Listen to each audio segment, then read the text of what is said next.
has painted herself into a corner. That'll be fun in the Friday Follies. But first, we begin with the monstrosity that is the omnibus bill, now signed into law. Score one big one for the swamp. President Trump said he was very disappointed with the bloated $1.3 trillion spending package.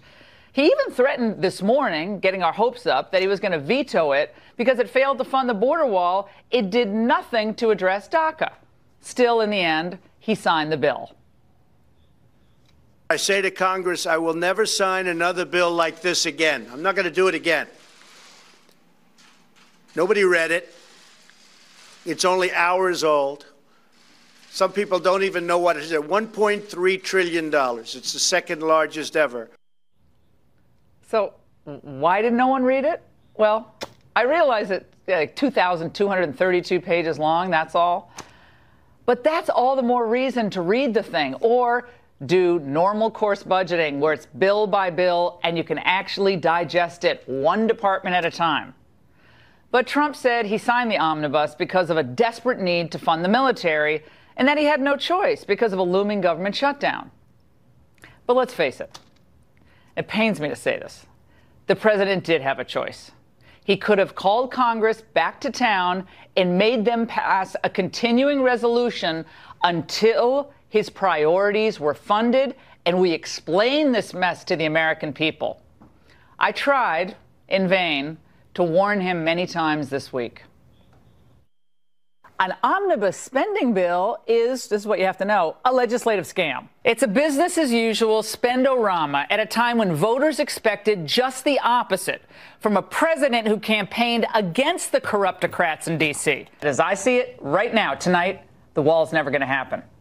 Because as we've dug into this and really looked into this, this bill doesn't fund the wall at all. We can do better. We must do better. Or Republicans do not deserve to be in the majority.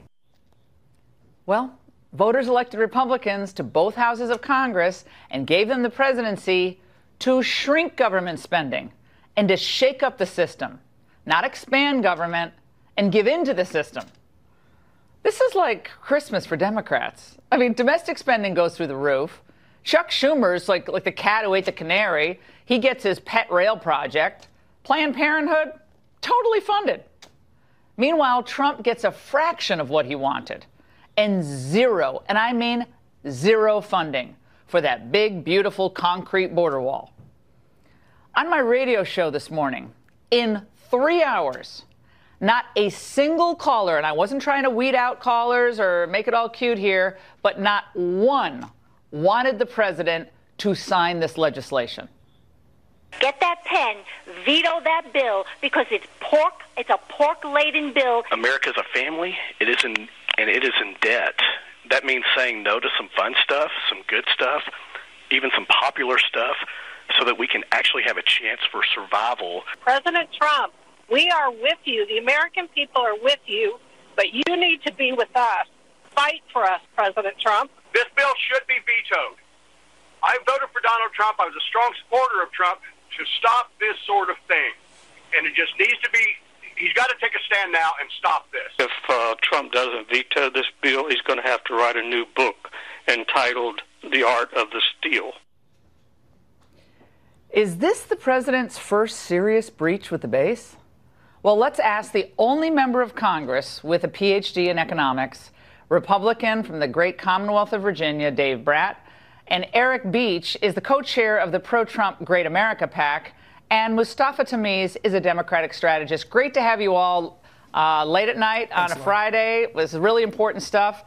Let's start with you, Congressman Bratt. It broke my heart. And you could ask like my staff. I was really down today. I felt personally really depressed. I was in a funk because of what happened. He got our hopes up that he was going to veto it this morning. But then, the military guys was like, you got to fund the military. You're going to kill the military off. And he ends up signing it. And he said he wouldn't do it again. Tell us how this went down. Well, I think you had it right. It went down, and the hint to the American people is it went down in the same way it's gone down for the last 10 years in a row. And so it's like Groundhog's Day.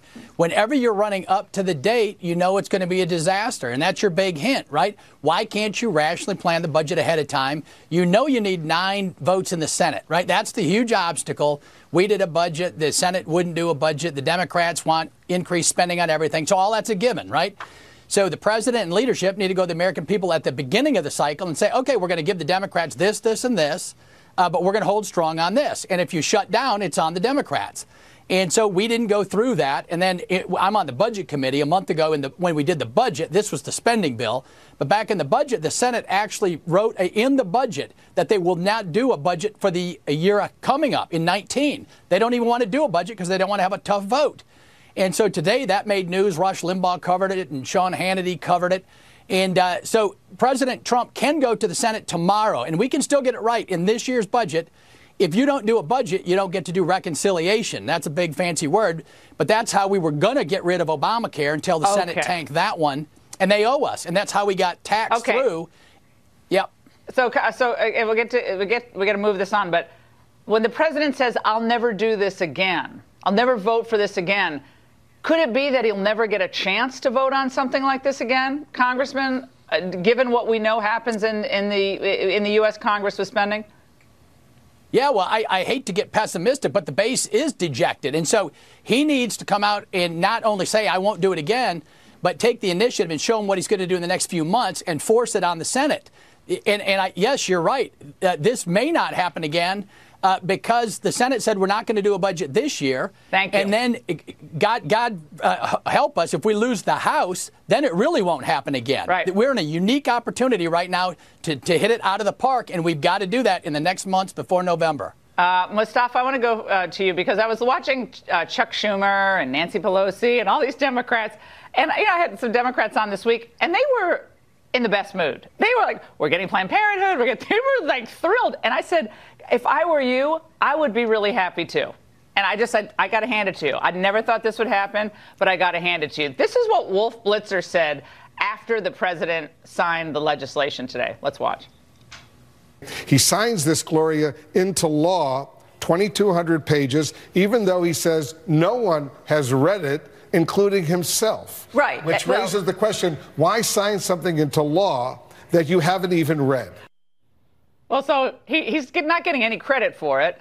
He signs it. The Democrats like it. But Wolf is right. No one's read this legislation. Rand Paul was tweeting some of it last night, but who knows if he even read the 2,000 pages. This is crazy, Mustafa, for Democrats or Republicans. This is generational theft of the next generation. Your response? $1 trillion in debt. Look, what I liked about the bill was the children's health insurance has been funded for the next 10 years. I think that's really important. And then you also saw $250 million for democracy programs in Russia and sanctions in Russia. So I thought that got passed and nobody saw that. I thought that was probably a very good thing.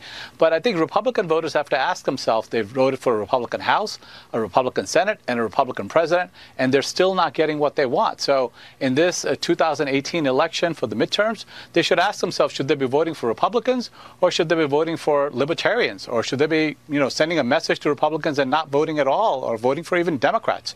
I mean, that's what the Republican voters should be asking themselves. Eric, I want to go to you on this because I hear a lot of spinning. A lot of spinning. Oh, the military needed a race. We all love the military. But every time we end up mortgaging our children's future, all we hear is, well, we need the military. Of course we need the military. But that's not an argument. That's false equivalency. But that's what we hear every time. The Republicans rolled this president. There is no border wall. There's 33 miles of fixing the fence and some sensors. It is a travesty that they convinced him early on that this was going to be a real border wall, and it was not. Well, they certainly lied to him. But also, I do think the president was very heartfelt when he talked about